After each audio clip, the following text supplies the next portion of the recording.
Assalamualaikum warahmatullahi wabarakatuh. Halo warga belajar, berjumpa lagi dengan saya Binda. Di sini kita akan belajar mengenai ekonomi.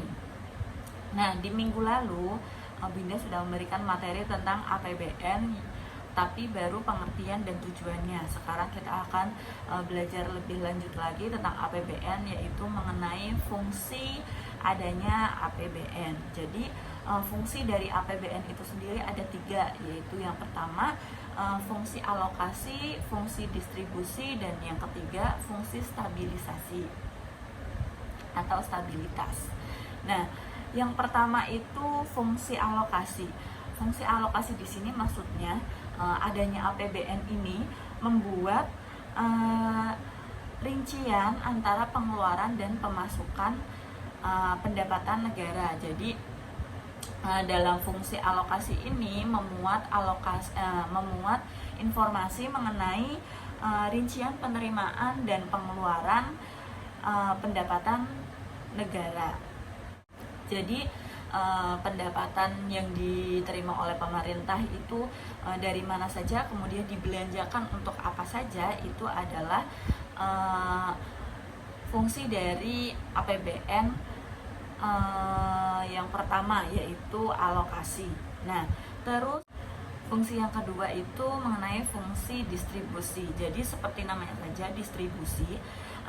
Berarti di sini fungsi APBN itu menunjukkan bahwa APBN ini, anggaran atau pendapatan yang diterima negara ini akan didistribusikan kembali ke masyarakat. Nah, didistribusikan ini dalam bentuk pemberian pensiun atau berupa subsidi, premi, dan lain sebagainya. Nah, itu merupakan contoh fungsi dari distribusi. Nah, kemudian yang ketiga ada fungsi stabilitas. Nah, di sini sudah cukup jelas dari judulnya, fungsi stabilitas. Berarti maksudnya adalah apabila anggaran itu digunakan sebaik mungkin, maka akan memberikan kestabilan dalam perekonomian negara. Jadi pelaksanaan APBN yang dilakukan dengan tertib sesuai dengan rancangan itu tentunya akan memberikan stabilitas mengenai perekonomian nasional. Nah, itu. Dan untuk tugasnya Bunda minta warga belajar jelaskan contoh dari fungsi